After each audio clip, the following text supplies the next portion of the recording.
Two men, child of friends, same city, same teachers, same games growing up, same years of hard work. One of them became the wealthiest man in all of Babylon, so rich that kings asked for his advice. The other sat on a low wall staring at his empty workshop, unable to lend his best friend coins. Same starting line, completely different finish.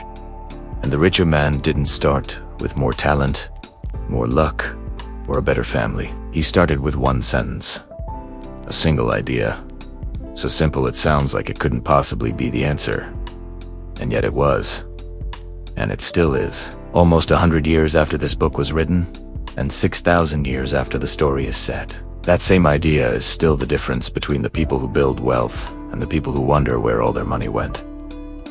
The ancient city of Babylon is gone, but the laws it lived by never changed. And what you're about to hear might be the most important financial lesson you've never been properly taught. The Richest Man in Babylon by George S. Clason was first published in 1926. It has never gone out of print. It has sold tens of millions of copies across every language and every era. It has been called the greatest of all inspirational works on the subject of thrift, financial planning, and personal wealth. But here's what most people get wrong about it.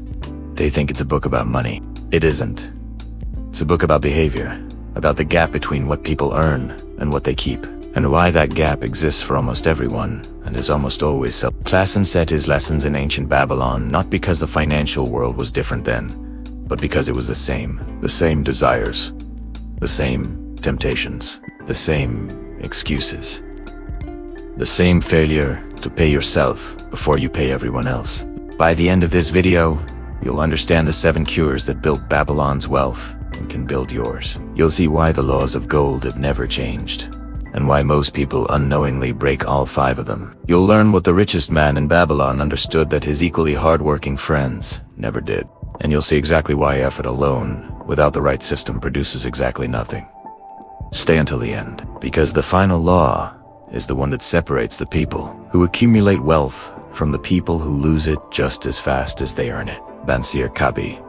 And the question nobody asks the book opens in ancient Babylon, the richest city in the known world. Its walls rise like mountains. Its markets overflow with goods from every corner of the earth. And sitting on a low wall outside his workshop, staring at an unfinished chariot he cannot summon the energy to complete, is a man named Bansir. Is not lazy. He has worked since dawn every day of his adult life. Gilid, the finest chariot builder in the city, and yet his purse is empty. His wife is watching from the doorway. The meal bag is nearly gone. His friend Kabi, a musician, arrives looking to borrow 2 coins. Bansir tells him the truth. He doesn't have 2 coins. Kabi, equally skilled, equally hardworking, equally broke, says nothing for a long moment, and then comes the question that drives the entire book. We have worked faithfully, Bansir says. We have been diligent. We have spent years mastering our crafts, and there we sit in the wealthiest city in the world, surrounded by gold on every side, with nothing. Why? Why can we not have our share? It's not a question about luck. It's not a question about talent or effort. It's a question about a gap that millions of people feel every month and never think to examine. Why does almost everything I earn disappear? They decide to find the one person in all of Babylon who can answer that question. The richest man they know. A man who grew up in the same circumstances, studied at the same school, played the same games as a child, and somehow became the wealthiest person in the city. His name is Arkad. But here's where the story changes, because what Arkad tells them is nothing like what they expected. What Arkad knew that nobody else did. When Bansir Kabi and several of their friends arrive at Arkad's home and ask the question directly, "Why are you rich when we are not?" Arkad doesn't give them sympathy. He gives them the truth. "If you have not acquired more than a bare existence in the years since we were youths," he says, "it is because you either have failed to learn the laws that govern the building of wealth, or you do not observe them. Not bad luck, not unfair circumstances, not the wrong city or the wrong era. Laws, learnable, observable, repeatable laws that they simply never knew or knowing never followed. Then he tells him how he learned the first one. Arkad was a young scribe, carving words into clay tablets for small wages, spending everything he earned, watching his purse stay empty month after month. Then a rich moneylender named Algamish came to him with an assignment and a deal. Work through the night to finish a long legal document, and in exchange, Algamish would share his secret of wealth. Arkad worked through the night. His back ached. The wick burned his eyes.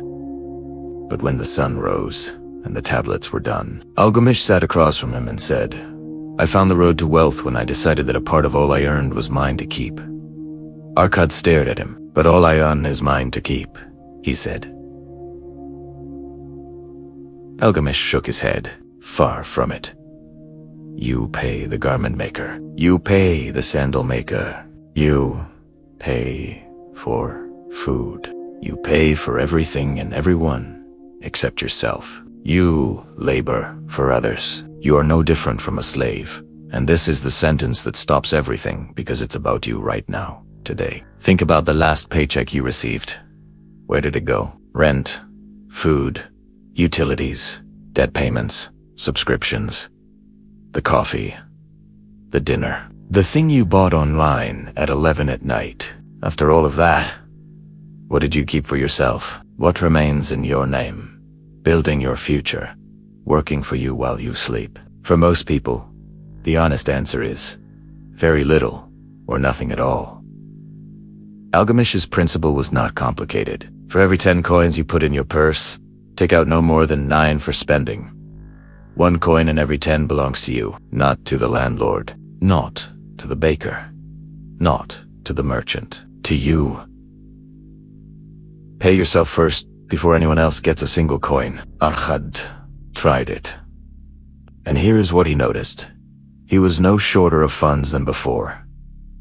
The same life continued.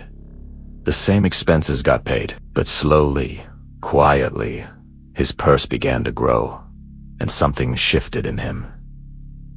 A new seriousness, a new awareness, a new determination. Because there was something in it now that was his. That was the beginning of the richest man in Babylon. The 7 cures. For a lean purse.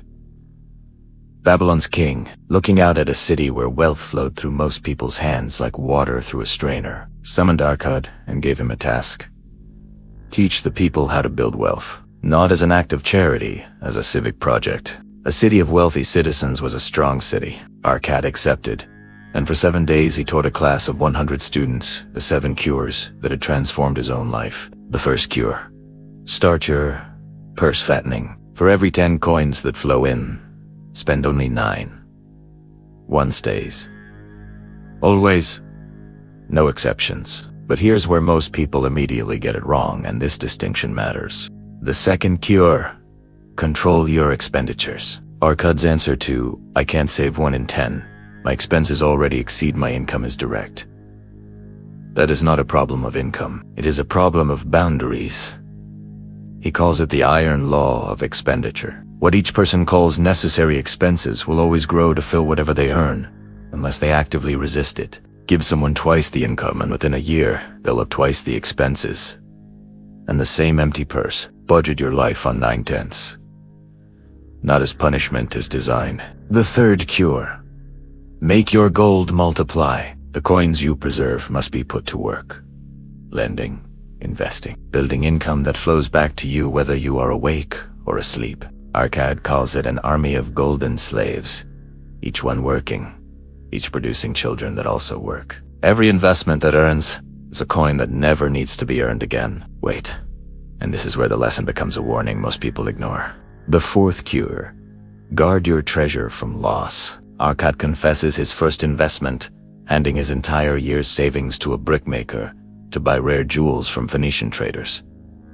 The brickmaker came back with worthless glass. The lesson: never take financial advice from someone with no expertise in that area. The first requirement of any investment is not return. It is the safety of your principal. A small, certain return is worth far more than a large, risky one. The fifth cure. Make of your dwelling a profitable investment. Own where you live if you can. The man who pays rent enriches his landlord. The man who pays a mortgage is building equity. reducing debt, moving toward owning an asset outright. The sixth cure: ensure a future income. A sandal maker who deposited 2 small coins every week for 8 years ended with over 1,000 coins from an almost invisible habit maintained without interruption. Provide now for the time when you are no longer able to earn. But the 7th cure is where this all becomes something bigger than a financial system. The 7th cure: increase your ability to earn. Desire must be specific, not "I wish I were rich, but I will earn 5 more coins this month by offering this skill." Master your craft. Study constantly. Seek those more skilled than you. The person who earns more and has also learned to save and invest doesn't just earn more, they build faster and arrive at freedom sooner. These 7 cures are not separate ideas. They are one system. Miss one, and the chain breaks. Follow all 7 and the math becomes almost inevitable. The goddess of good luck and the truth about opportunity. One evening in the Temple of Learning, Arkad students raised a question that most people secretly believe in. Is there such a thing as luck? Can it be attracted? Arkad listened to story after story. The merchant who had been offered a remarkable land investment by his father and hesitated until it was too late because he wanted new robes first. The animal buyer who'd been offered a flock of sheep at an extraordinary price after dark and refused to pay until morning. When other buyers arrived and the price tripled, a Syrian traveler in the group kept interrupting. What is the word for a man who puts off doing things that are good for him? Procrastinator. Someone called out, "That's him." The Syrian shouted, "Every story is the same man. Every time opportunity comes, he says, 'I will think about it tomorrow,' and she goes away." And here's where Arkad makes the observation that closes this section. Good luck can be enticed by accepting opportunity. Men of action please her best. Luck is not random. It is the intersection of preparation and decisive action. Every person in that room had let good fortune escape, not because fortune was scarce, but because they hesitated at exactly the moment it mattered. The opportunity existed, they simply didn't move. The 5 laws of gold, and the son who lost everything. Around a desert campfire, far from Babylon, a caravan leader named Kelebab tells his workers the story of Arkad's son, Nomasir. Arkad had a custom Babylon's wealthy families didn't share. A son who simply waited to inherit was not worthy of the wealth and would not keep it. So when Nomasir reached adulthood, Arkad sent him out with 2 things, a bag of gold and a clay tablet inscribed with the 5 laws of gold. Return in 10 years. Give me an account of yourself. Nomasir left full of confidence and lost nearly everything within the first year. And what happened to Nomasir is the most important part of the entire book, because it could happen to anyone. He joined a caravan and made friends with 2 smooth-talking men who told him about a remarkable horse race. Their horse was far faster than one owned by a wealthy man in Nineveh. If Nomasir wagered, the winnings would be extraordinary. He gave them a large portion of his gold. Their horse lost. The race was rigged.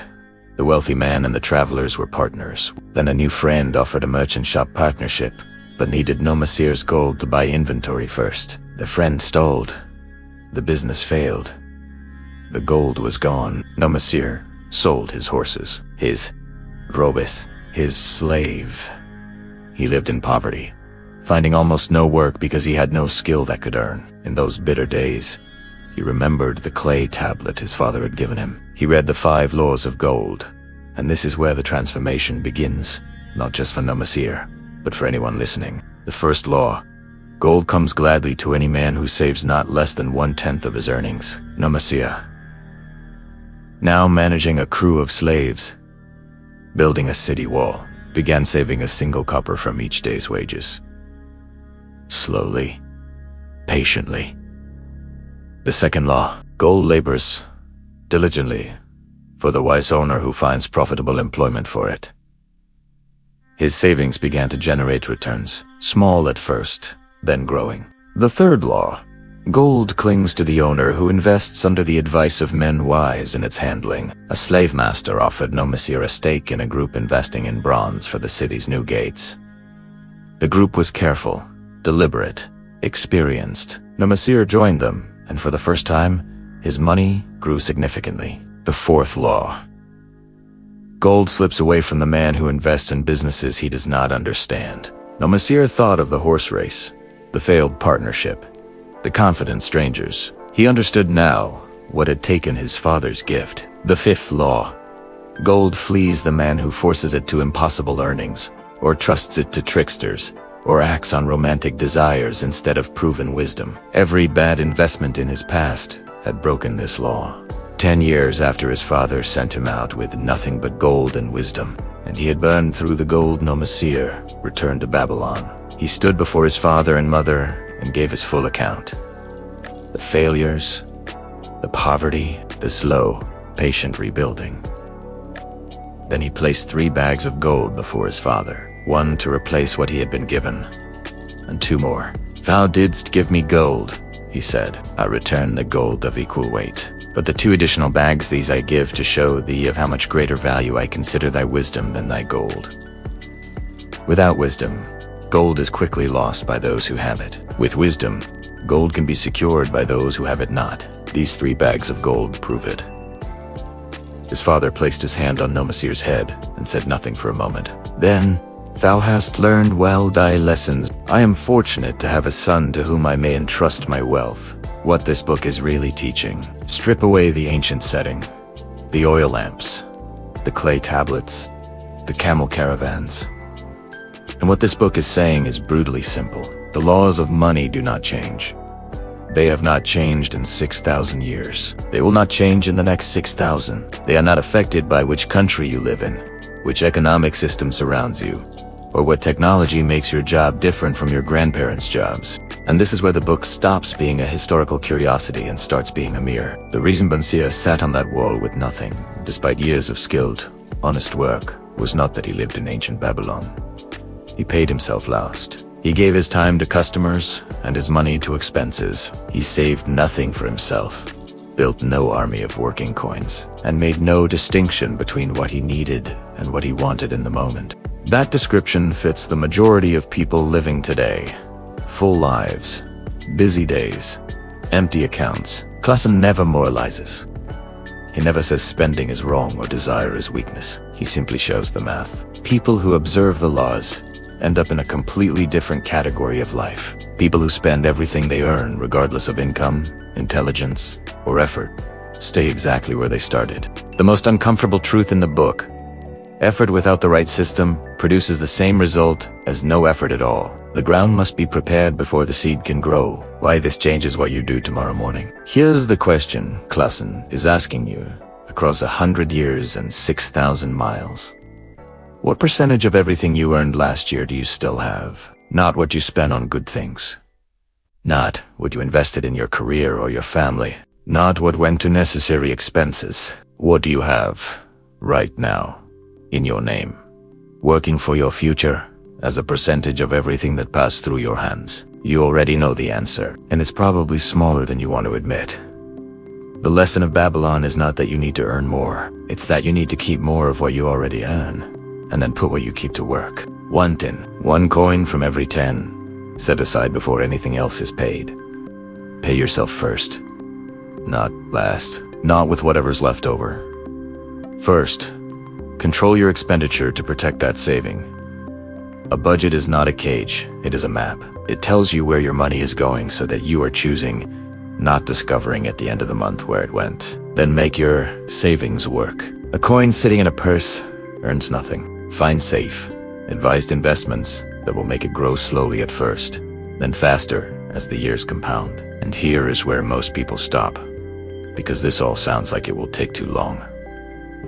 That is exactly what Bansir thought. That is exactly what Nomasir thought when he left Babylon and promptly lost his father's gold to the first smooth-talking stranger. There will be time later. More money later. I'll start when conditions are better. But Arkad started as a poor scribe with no advantages, no inheritance, no head start. He set aside 1 coin in 10 and refused to spend it. He did it the next day, and the next. He found wiser people and asked them where to put his savings. He made his money work. He never stopped. The compound interest of consistent behavior is invisible at first, hiding in the early years when nothing seems to change. Then suddenly it is everywhere. The person who started early finds themselves with more than they imagined. The person who waited for a better moment is still waiting. Start now. Start small. But start. Here is what the richest man in Babylon left behind. Not a formula for getting rich quickly. Not a secret known only to the fortunate few. Not luck. Not timing. Not the right connections in the right city. He left behind 7 cures and 5 laws. Simple enough to carve on a clay tablet. Powerful enough to build the greatest city in the ancient world. And true enough that they still apply to your life today. A part of all you earn is yours to keep. Not a part of what remains after everyone else has been paid. Not a part of what's left when the month is over. Yours. First. Before the landlord. Before the merchant. Before the debt payment. Before the desire you feel in the moment. Yours. Bunsir and Kobe sat on that wall wondering why, in the richest city in the world, they had nothing. They had worked their whole lives and arrived at empty purses. And to swear when they finally asked someone who had built wealth from nothing was not complicated. It was not secret. It was available to everyone in Babylon and had been available to them all along. They simply had never asked. They had never looked. They had spent their years focused on the work and ignored the system that makes the work mean something. The city of Babylon is dust, but its laws are not. You now know what the richest man in Babylon knew. The only question left is what you do with it.